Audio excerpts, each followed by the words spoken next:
Bom dia, pessoal! Que alegria estarmos juntos aqui nessa manhã, nessa terça-feira, para meditarmos na palavra de Deus e orarmos por nossas famílias. Sim, eu e a Rafa estamos lendo nesses dias e meditando com os chamados profetas menores. Estes foram servos como Miqueias, que vamos iniciar hoje, por exemplo. Miqueias foi contemporâneo de Isaías. A única diferença da profecia desses chamados profetas menores para os chamados profetas maiores é a questão da extensão do que eles escreveram e registraram como palavras, revelações, visões que eles tiveram de Deus. Então hoje nós vamos iniciar a leitura de Miqueias. Ele é um dos 12 chamados pequenos ou profetas menores.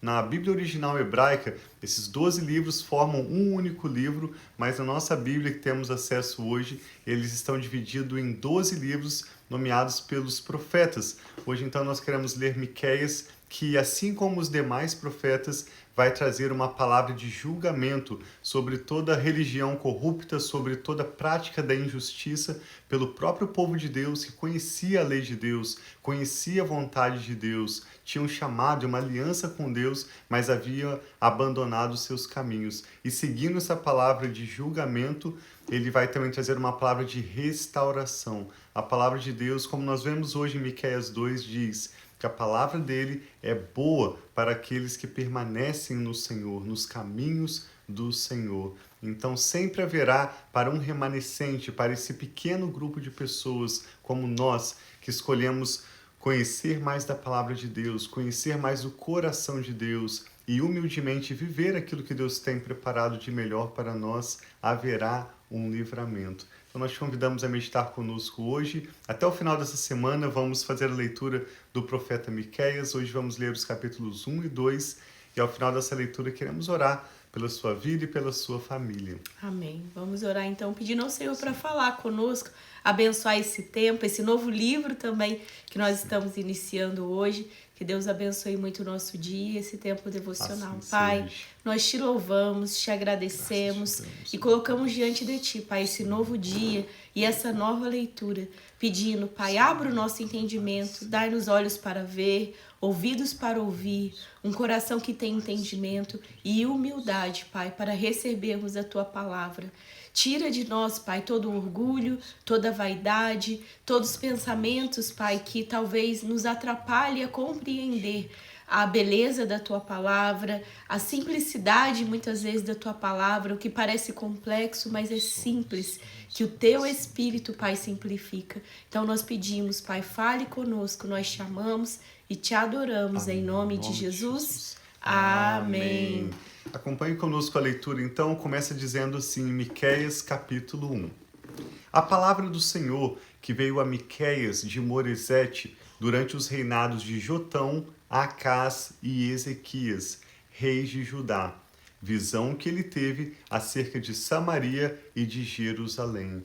O profeta Isaías, para nós termos uma referência, antes do período de exílio, também profetizou durante os reinados de Jotão, Acás e Ezequias, que foram reis no sul de Judá. Eles viveram aproximadamente 200 anos antes de Jerusalém e o povo de Judá serem levados para o cativeiro na Babilônia e menos de 100 anos antes das 10 tribos do norte serem enviadas para o cativeiro na Síria. Cada uma das palavras que eles declaram de destruição, de juízo, de correção para o povo de Deus aconteceram logo nas próximas gerações, assim como a palavra de livramento e de cuidado de Deus para com o seu povo, de restauração para o remanescente daqueles que confiam em Deus. É uma palavra que até hoje nos traz esperança e fé aos nossos corações. Então Miqueias começa dizendo assim, capítulo 1, verso 2. Ouçam todos os povos, prestem atenção, ó terra, e todos os que nela habitam, que o soberano Senhor testemunhe contra vocês, o Senhor desde o seu santo templo. Vejam, o Senhor já está saindo da sua habitação. Ele desce e pisa os lugares altos da terra. Os montes debaixo dele se derretem como a cera diante do fogo, e os vales racham ao meio como água derramada em uma encosta. Tudo por causa da transgressão de Jacó, dos pecados do povo de Israel. Qual é a transgressão de Jacó? Acaso não é Samaria? Qual é o santuário local de Judá? Acaso não é Jerusalém?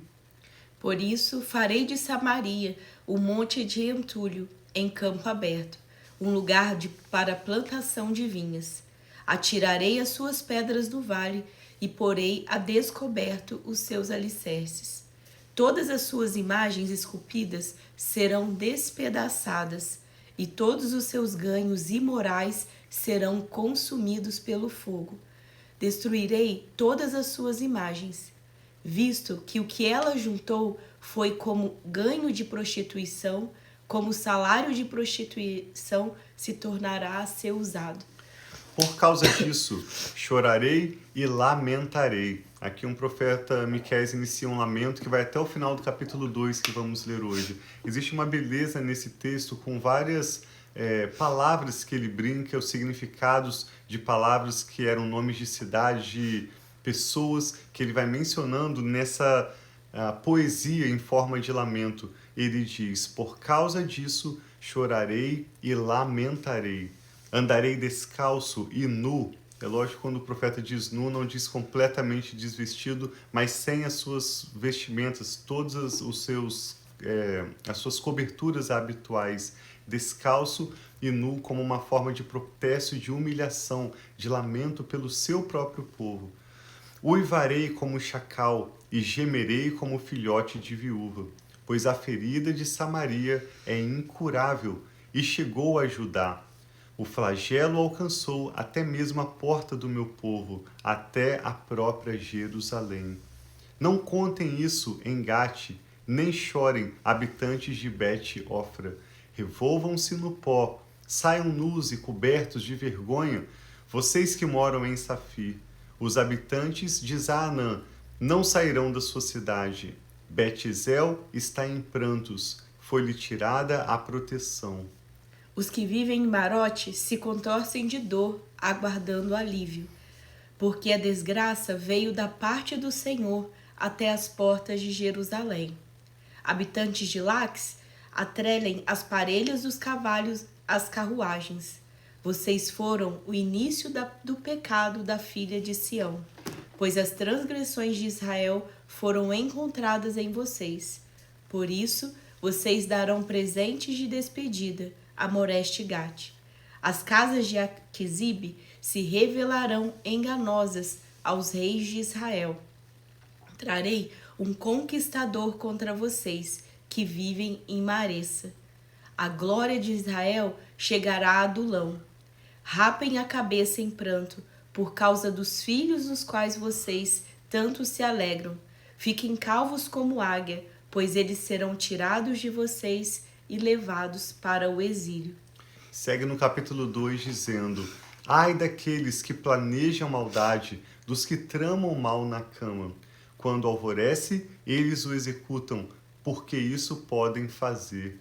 Cobiçam terrenos e se apoderam deles, cobiçam casas e as tomam, oprimem o homem e a sua família, a ele e aos seus herdeiros.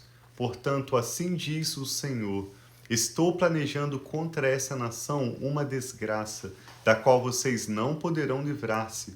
Vocês deixarão de andar com arrogância, pois será tempo de desgraça. Naquele dia, vocês serão ridicularizados, eles zombarão de vocês com esta triste canção: estamos totalmente arruinados. A propriedade do meu povo foi dividida, ele tirou-a de mim. Entregou a traidores e as nossas terras. Portanto, vocês não estarão na Assembleia do Senhor para a divisão da terra por sorteio.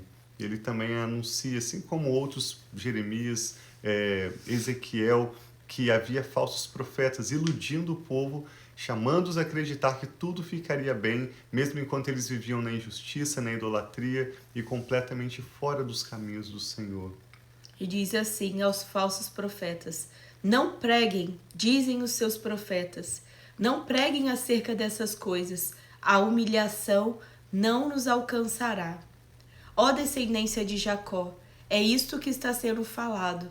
O Espírito do Senhor perdeu a paciência? É assim que ele age? As minhas palavras fazem bem àqueles que os caminhos são retos, mas ultimamente o meu povo se levantou como meu inimigo. Além da túnica, arrancam a capa daqueles que passam confiantes como quem volta da guerra. Vocês expulsam as mulheres do meu povo dos seus lares agradáveis. Vocês removem os filhos delas, a minha dignidade para sempre. Levantem-se, vão embora. Este não é o lugar de descanso, pois ele está contaminado e arruinado, sem que haja remédio. Se um mentiroso e enganador vier e disser: eu pregarei para vocês fartura de vinho e de bebida fermentada, ele será o profeta desse povo. Ou seja, o povo queria ouvir aquilo que lhes agradava, não a palavra do Senhor, não o ensino da justiça, mas sim aquilo que lhes agradava, aquilo que profetizava o bem-estar deles, a prosperidade fora dos caminhos do Senhor. Sim, eles queriam continuar no erro e ouvir palavras agradáveis, mas Deus estava dando uma palavra, e todos os profetas a gente sempre percebe isso. Deus está alertando o povo, mostrando que eles estavam indo por caminhos que estavam fazendo mal para eles mesmos, mas muitas vezes o povo estava com o coração endurecido, não ouvindo a voz do Senhor através dos profetas. E aí continua dizendo: vou de fato ajuntar todos vocês, ó Jacó. Sim, vou reunir o remanescente de Israel. Eu os ajuntarei como ovelhas em um aprisco, como um rebanho em uma pastagem. Haverá ruído de grande multidão. Aquele que abre o caminho irá diante deles. Eles passarão pela porta e sairão. O seu rei passará à frente. Sim, o Senhor os guiará. Sim, o livro de Miqueias tem 3 sequências de oráculos que mostram juízo do Senhor sobre o povo ímpio, aqueles que têm vivido na injustiça e fora dos caminhos do Senhor, seguidos de uma palavra de restauração para aqueles que confiam no Senhor. Hoje nós lemos nos capítulos 1 e 2 essa primeira sequência. Amanhã nós vamos ler os capítulos 3 e 4. Te convidamos a meditar conosco e refletir como aquelas pessoas que, conhecendo o bem, intencionalmente escolhem o que é o mal, o que é errado, experimentarão da parte do Senhor juízo. Eles não passarão impunes. Mas aqueles que escolhem caminhar com o Senhor, pense nas pessoas que viviam nesse mesmo contexto histórico de Isaías, Miqueias, depois outros profetas como Jeremias, Ezequiel, antes de irem para o cativeiro, para o exílio, eles estavam vivendo um momento de escassez, um momento de grande crise, não porque aquele pequeno grupo não confiava no Senhor, não estava comprometido com a justiça, não tinha uma fé verdadeira, mas apesar desse pequeno grupo confiar em Deus, apesar desse remanescente ser fiel a Deus, eles estavam experimentando más consequências, e a crise da nação, do povo, por causa da prática do pecado de outros.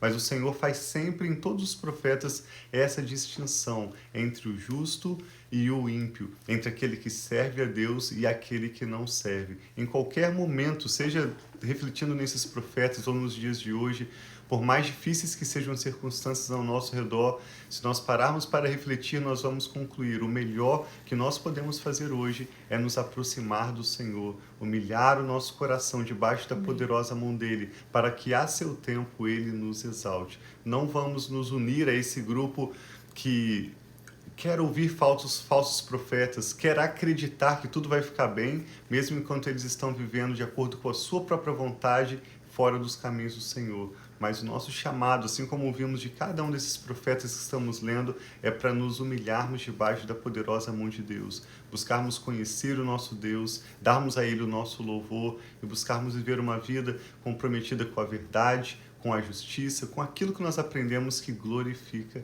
a Deus. Amém. Eu e a Rafa queremos orar pela sua vida e pela sua família. Coloque diante do Senhor agora o seu coração, qualquer dificuldade que você esteja atravessando, ou mesmo ação de graças por boas notícias, nós queremos concordar em fé com você. Amém.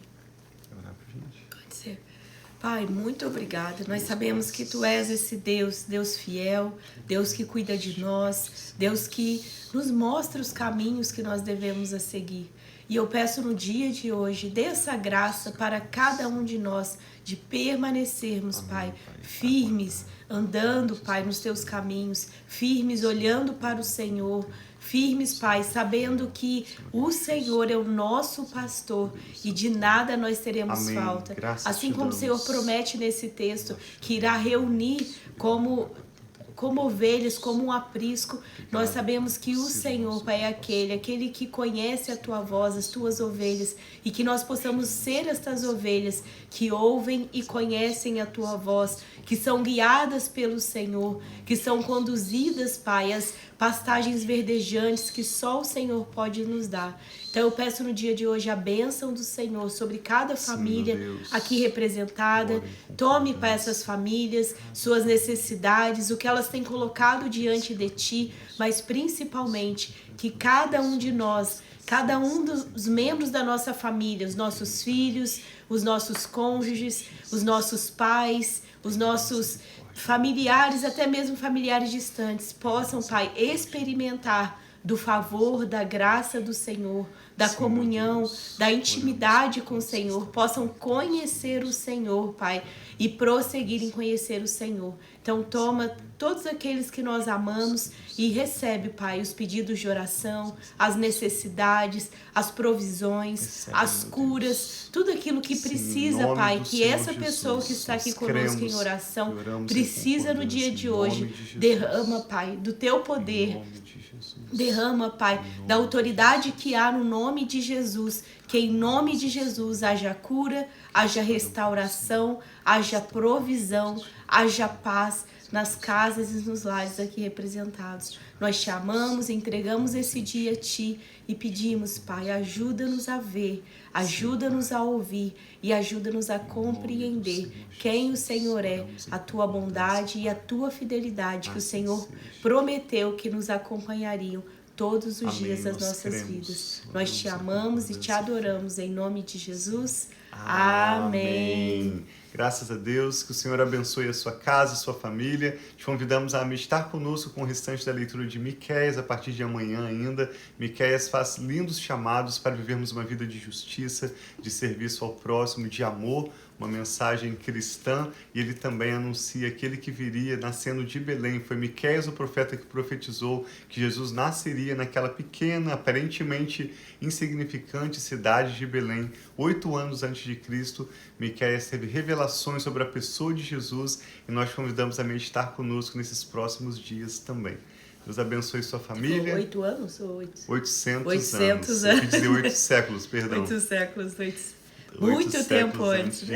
Deus abençoe a sua família, nós amamos vocês. Um abração, fiquem na